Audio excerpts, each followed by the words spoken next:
लेकिन सनातन अगर कमजोर हुआ तो संविधान भी नहीं रहेगा। बहुत लोग देखे हुए आप नारा लगावत जय संविधान को फाड़ के कहां फेंक देंगे ये हम भी जानते हैं, आप भी जानते हैं। आज जिस रूप में भारत है वो इसी वजह से है क्योंकि ये हिंदू बाबू है। और जितना आज मुस्लिम हैं ये सब पहले हिंदुए रहे, कौनो अरब से वहां से नहीं आया। जो आस्था विहीन थे, जो कायर थे, जो लोभी थे, लालची थे, जो निष्ठाहीन थे, वो लोग दबाव में आकर के, प्रलोभन में आकर के अपना धर्म परिवर्तन कर लिए। और जो धार्मिक थे, जो वीर थे, जो बलिदानी थे, हम सभी लोग उनकी संतानें हैं। प्रकृति है जब तक संविधान रहेगा, अगर प्रकृति खत्म होगी तो संविधान खत्म।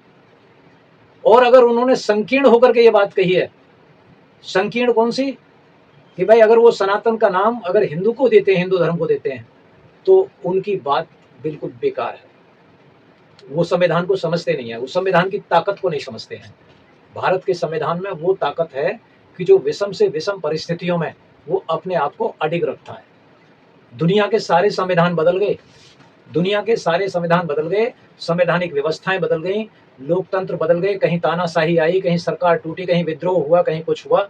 लेकिन जब से भारत का संविधान लागू हुआ है, 26 जनवरी 1950 से भारत का संविधान लागू हुआ है, और आज आप 20 मई 2026 में हैं। इतने लंबे शासन, इतने लंबे काल में भारत का लोकतंत्र संविधान के साए में मजबूत हुआ है। भारत अक्षुण्ण रहा है, भारत अडिग रहा है, और संविधान अडिग होकर के मजबूती के साथ खड़ा हुआ है। ऐसे लोगों ने, कितने ही आताताइयों ने संविधान को तोड़ने की कोशिश की, संविधान को खत्म करने की कोशिश की, वो नहीं टूट सकता। क्यों? क्योंकि भारत का संविधान हर धर्म के लोगों को आजादी देता है।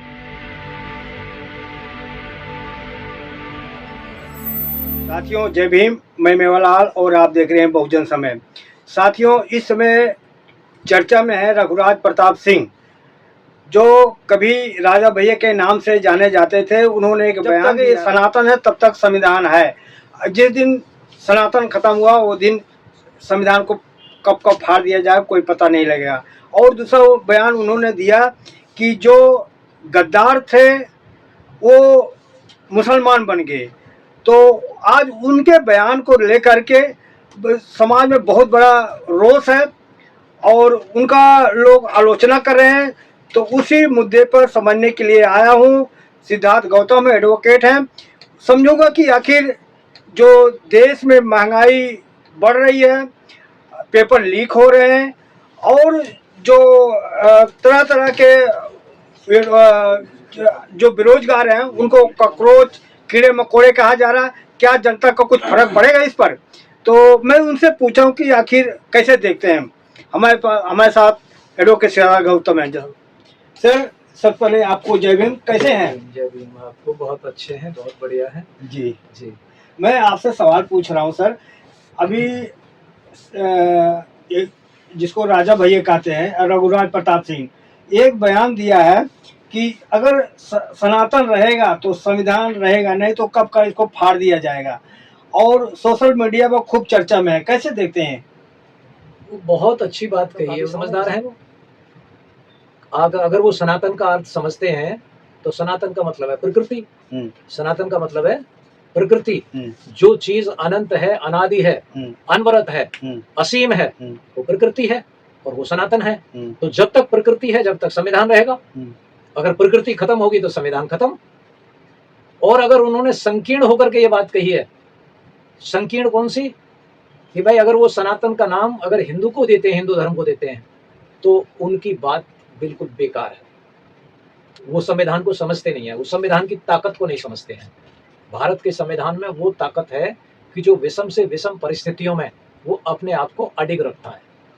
दुनिया के सारे संविधान बदल गए, दुनिया के सारे संविधान बदल गए, संवैधानिक व्यवस्थाएं बदल गई, लोकतंत्र बदल गए, कहीं तानाशाही आई, कहीं सरकार टूटी, कहीं विद्रोह हुआ, कहीं कुछ हुआ। लेकिन जब से भारत का संविधान लागू हुआ है, 26 जनवरी 1950 से भारत का संविधान लागू हुआ है, और आज आप 20 मई 2026 में हैं। इतने लंबे शासन, इतने लंबे काल में भारत का लोकतंत्र संविधान के साए में मजबूत हुआ है। भारत अक्षुण्ण रहा है, भारत अडिग रहा है, और संविधान अडिग होकर के मजबूती के साथ खड़ा हुआ है। ऐसे लोगों ने, कितने ही आताताइयों ने संविधान को तोड़ने की कोशिश की, संविधान को खत्म करने की कोशिश की, वो नहीं टूट सकता। क्यों? क्योंकि भारत का संविधान हर धर्म के लोगों को आज़ादी देता है।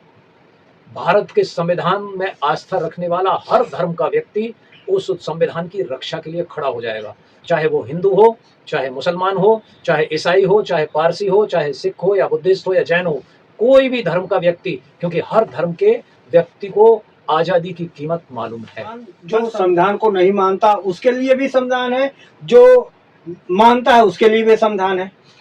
जो मानता है उसके लिए संविधान है, जो नहीं मानता है उसके लिए, उसको मनवाने के लिए संविधान है।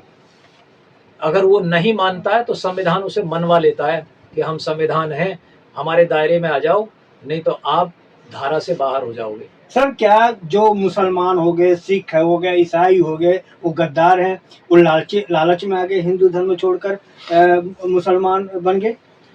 जो मुसलमान हो गए, जो सिख हो गए, जो ईसाई हो गए, जो बुद्धिस्ट हो गए, वो स्वाभिमानी लोग हैं, वो स्वावलंबी लोग हैं, वो स्वतंत्र प्रकृति के लोग हैं, वो प्रकृति में विश्वास करने वाले लोग हैं, वो वैज्ञानिक दृष्टिकोण रखने वाले लोग हैं। आप उल्टा बोल रहे हो सर। रघुराज प्रताप सिंह कह रहे हैं कि गद्दार थे, लालची थे, हिंदू से मुसलमान बन गए, सिख बन गए, ईसाई बन गए। आप उल्टा कर रहे हो। इसका मतलब यह है कि अगर उन्होंने ये कहा है कि हिंदू से ईसाई बन गए और मुसलमान बन गए, सिख पारसी बन गए, तो इसका मतलब यह है कि वो अपने ही लोगों को गाली दे रहे हैं और वो अपने ही लोगों को गद्दार बता रहे हैं।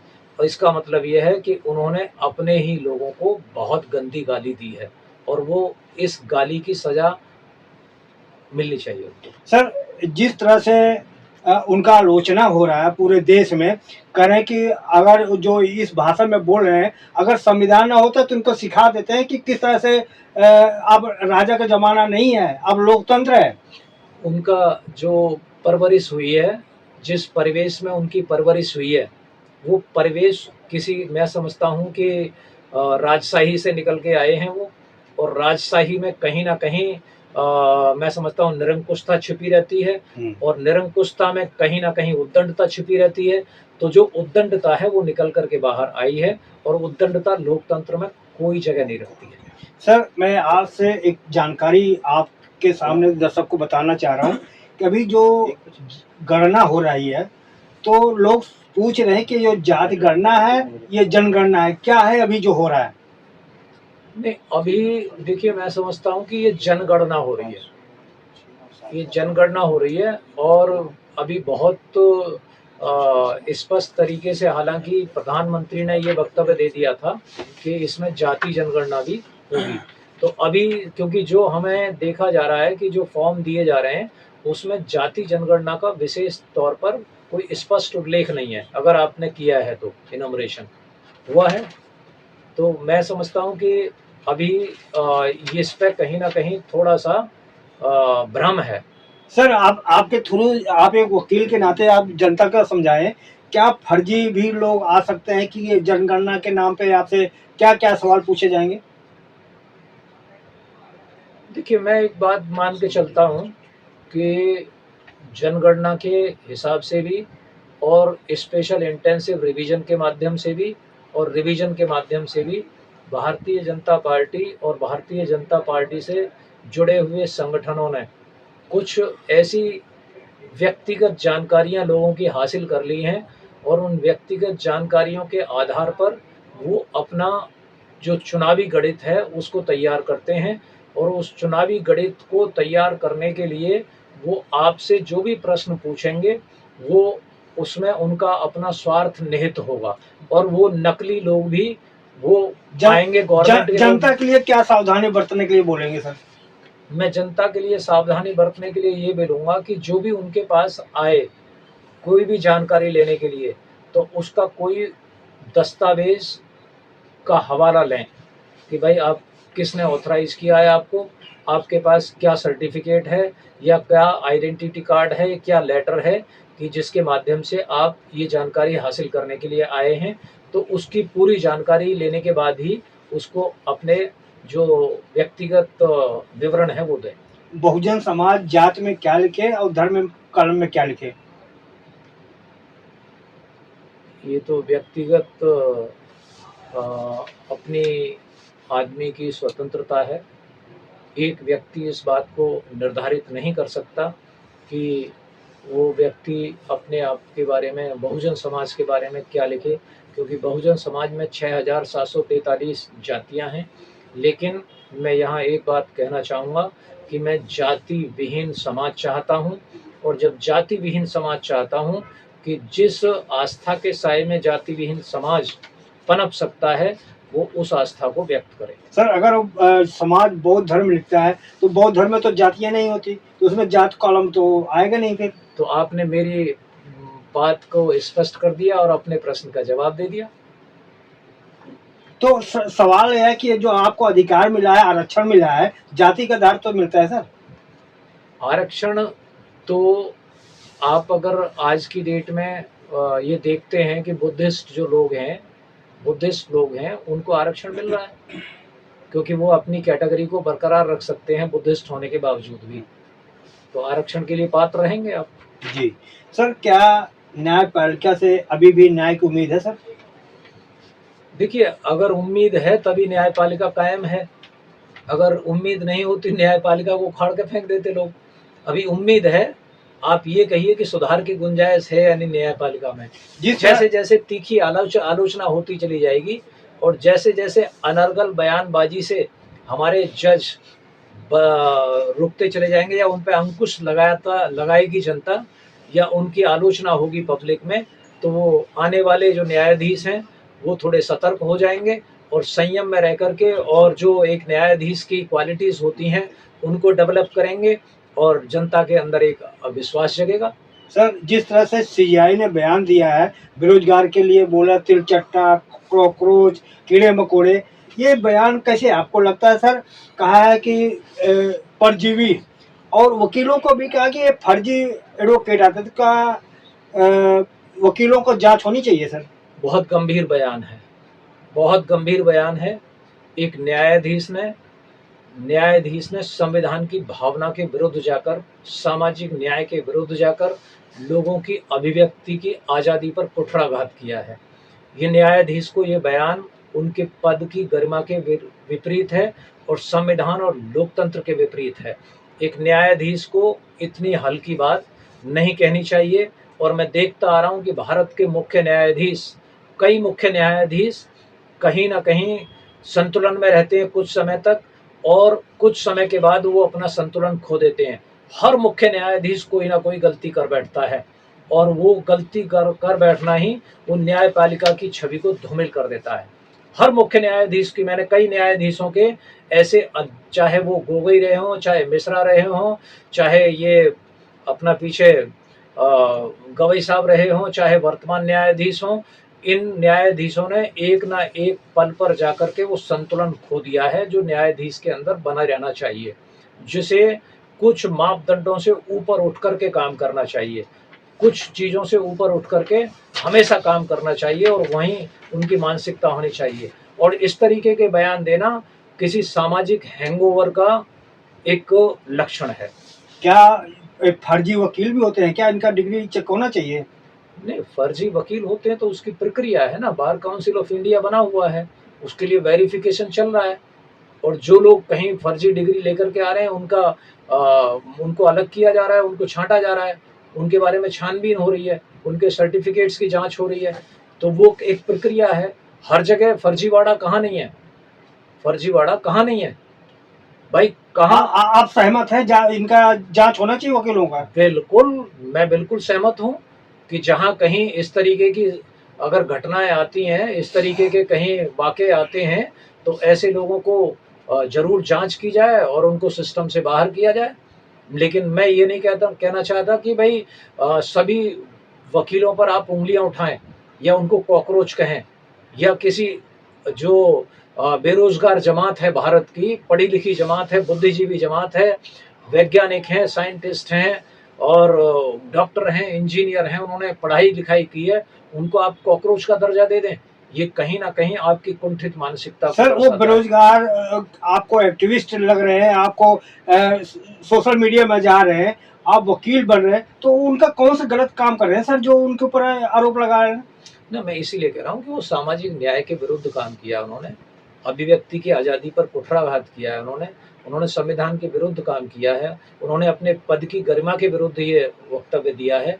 एक न्यायाधीश को, और वो भी मुख्य न्यायाधीश को, इतना हल्का बयान तो कभी देना ही नहीं चाहिए। लेकिन उनका बयान आ गया सर, मैं कह रहा हूँ कि मैं बेरोजगार को नहीं कहा, मैंने एडवोकेट जो फर्जी एडवोकेट उनके लिए कहा है।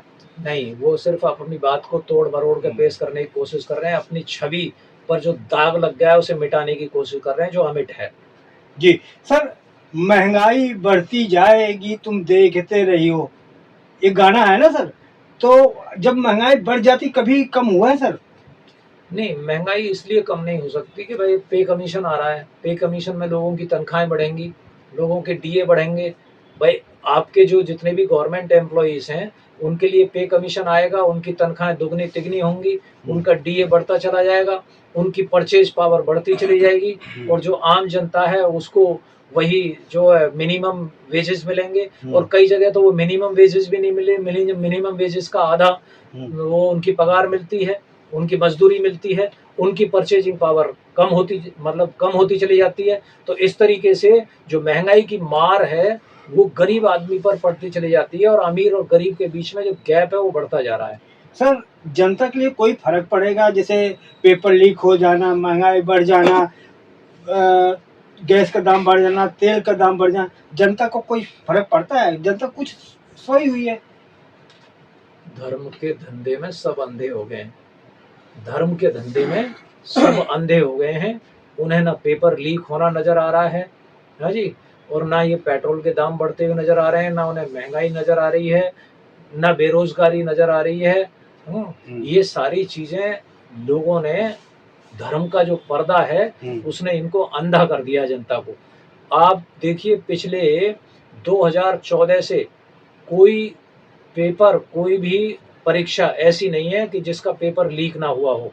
इसका मतलब है कि लगा के ऊपर से और नीचे तक भ्रष्ट लोगों का जमावड़ा हो गया है, और बेईमान लोगों का जमावड़ा इकट्ठा हो गया है। वो बेईमान लोग किसी भी तरीके से अपने निजी फायदों के लिए इस देश की जनता के हितों की बलि चढ़ा रहे हैं। वो इस देश के युवाओं के हितों की बलि चढ़ा रहे हैं, इस देश के युवाओं के भविष्य को अंधकार में झोंक रहे हैं, और उसमें सब यही संघी लोग शामिल हैं।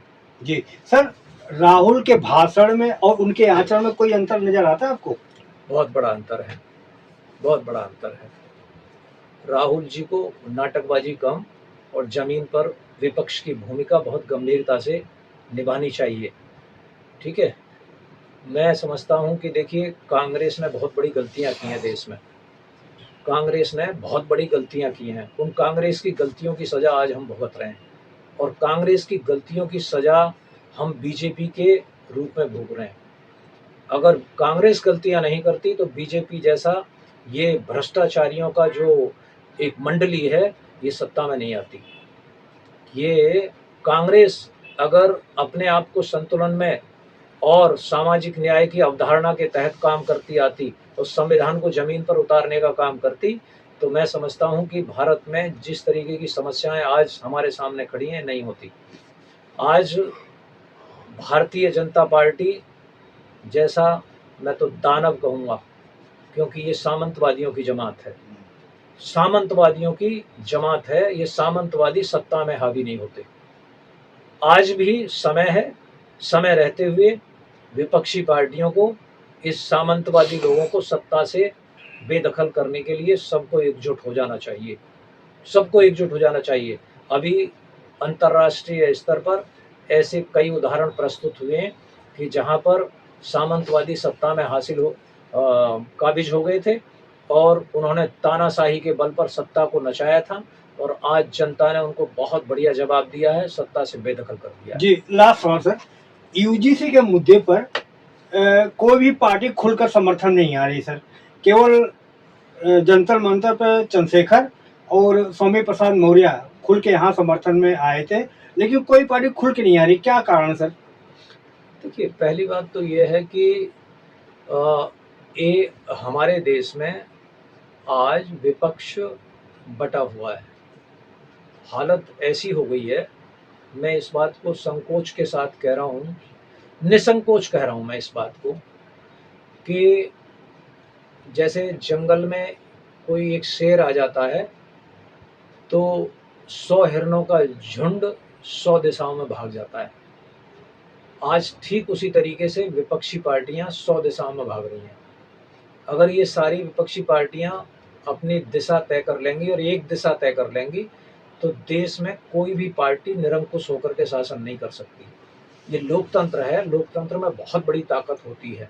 जिस दिन विपक्ष एकजुट हो गया और उसने दिशा एक तय कर ली तो ना मोदी मनमानी कर पाएंगे, ना मोदी की तानाशाही चल पाएगी और ना ये सामंतवादी लोग सिस्टम पर कब्जा कर पाएंगे। ठीक, धन्यवाद सर। धन्यवाद। तो साथियों, किस तरह से आप देखा कि एडवोकेट सिद्धार्थ गौतम ने बेबाकी से सारी जो हमने सवाल किया सब उन्होंने उत्तर दिया। अब हमारी बातचीत कैसे रही, आप क्या सोचते हैं कमेंट में जरूर लिखें। और आपसे विनती है कि आप अगर हमारे चैनल पर नए हैं तो हमारे चैनल को सब्सक्राइब करें, लाइक करें, कमेंट करें। आप कहाँ से देख रहे हैं वो भी कमेंट में लिखें और हमारी आर्थिक मदद करने के लिए आप ज्वाइन बटन भी दबाएं। धन्यवाद। मैं मेवालाल, बहुजन समय, दिल्ली।